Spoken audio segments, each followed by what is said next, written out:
Welcome back. I know it's been a while. With YouTube's updating policies so nobody knows what's going on, it's kind of hard to film.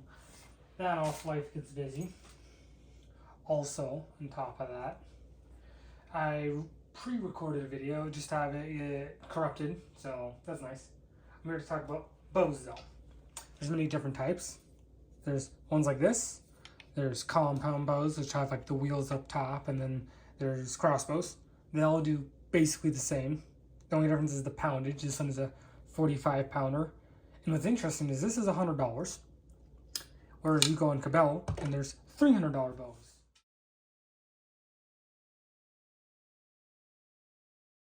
Or sometimes $1,000 bows. But this is twice as cheap. So you'd expect it to be twice as good, or twice as not very good, right? Well, you'll see it's actually really good for the price of $100. Now this one was fairly simple to assemble. It's got pretty good strength too. I'd actually look up a video to assemble because I didn't come with any instructions. But it's basically a bolt here for this, I forget what you call it, arm. And then a bolt there for that arm. Then basically just string it on. And it came with this right here, which at the time I didn't know what it was, but I think it's an arrow holder now. You stick the arrow in and it actually holds it in place, which is kind of nice. What also came in the package with it was kind of cool. It gives you 6 arrows here, 6 of them, which isn't a whole lot, but for $100, that's not bad. Along with that, it gave me in the box some arm stuff for holding arrows and stuff. I'm not all sure what it does. That's still pretty cool. It gave you tools and bolts and stuff to assemble it.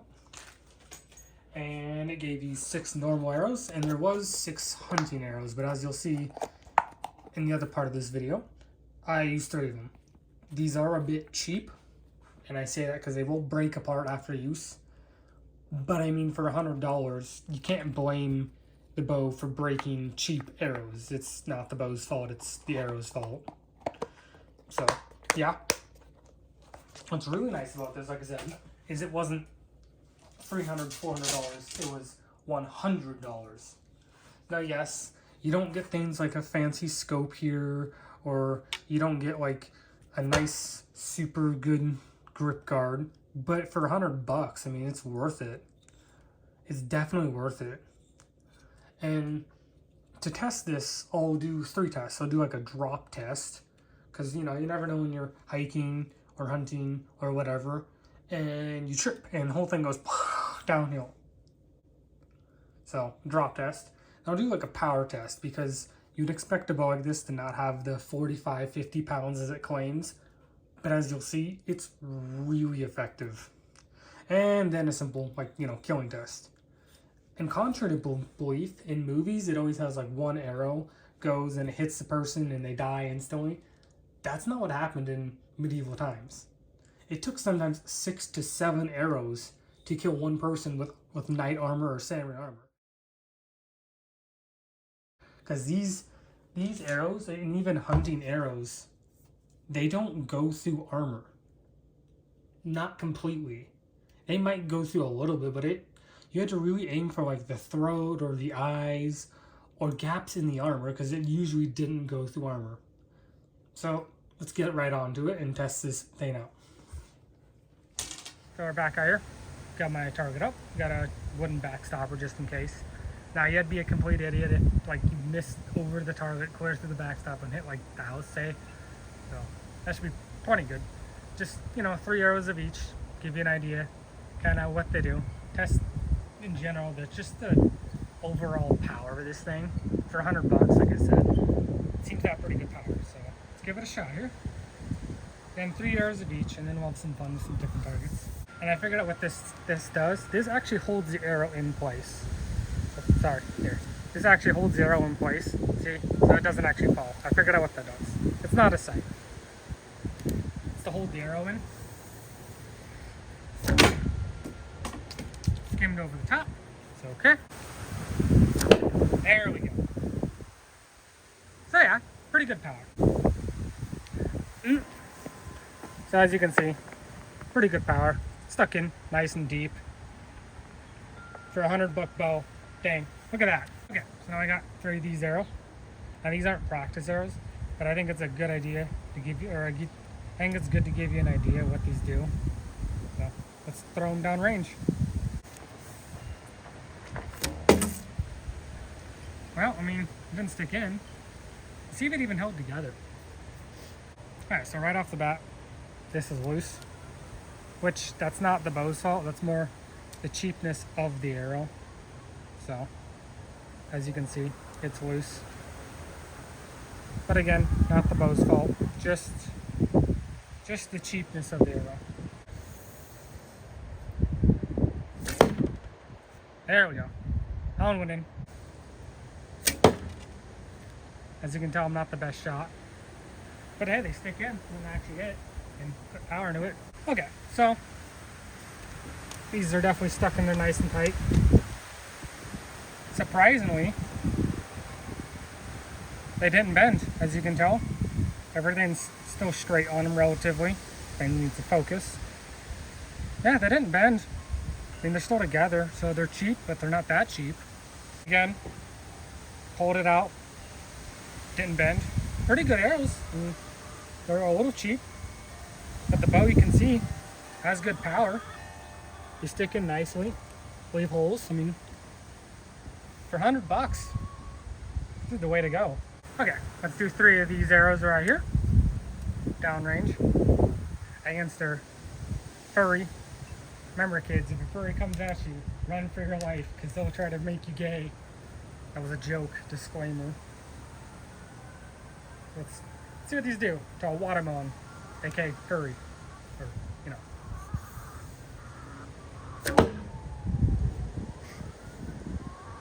I just barely nicked him right in the side. There we go. Right in the cheek. Oops. Oh, I tried. Hey, it went through the wood. So, you have her now incapacitated furry here. As you can see by this now dead watermelon, that the holes, yeah, they go deep. They probably would hurt a lot and definitely wound. But, I mean, they're pretty small, so. Let's try it again.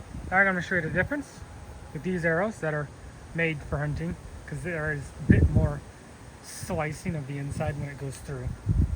So, let's shoot 3 downrange, and then I'll show you exactly why armor necessarily would not stop, or would stop arrows completely. And why I took like 6 arrows instead of like 2. Like how movies have it. Oops, I missed. My bad. Cheap. I say that because as I was pulling it out, as you can see, the fins broke off. But that's just because the arrows are indeed cheap. As you can see, cheap arrows, cheap results. So we've got 1 arrow left. Let's make it count.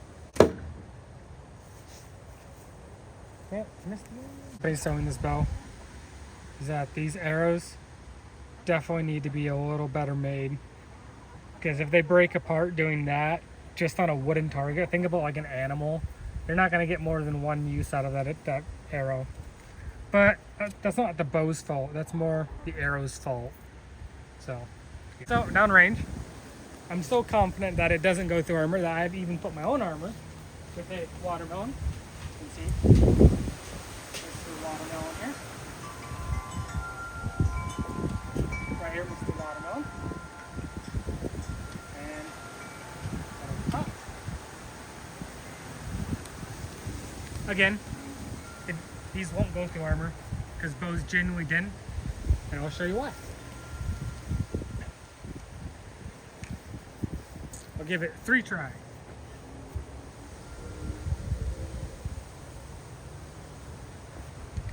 Again, I am so confident that I won't go through this armor. I'll have 3 arrows at it. They'll probably deflect up or down.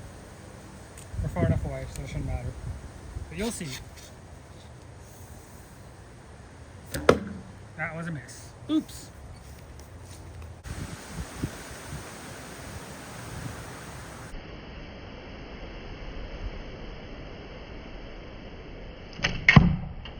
There we go.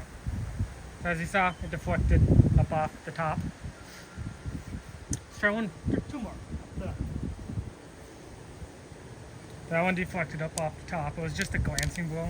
I'll try and see if we can hit it. Again, I'm not the best shot because I've done this since I was in high school. It's been 5 years.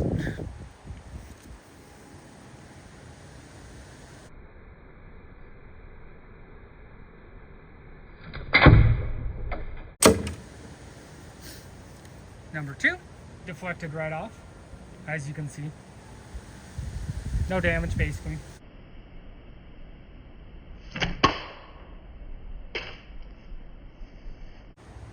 And just like that, deflected right off. Now it is important to note that there is a dent, as you can see right here. But Mr. Watermelon is perfectly fine. Not a scratch on him. Because like I said, unlike in movies, armor stops arrows really well.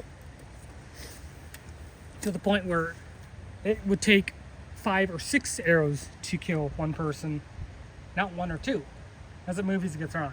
Armor stops arrows really well. You have to aim basically for the neck or any spot, any gap on the armor. If you liked what you've seen, please consider subscribing. I'll be giving this bow away because I don't have room for it. But as you can see, Mr. Watermelon is perfectly fine.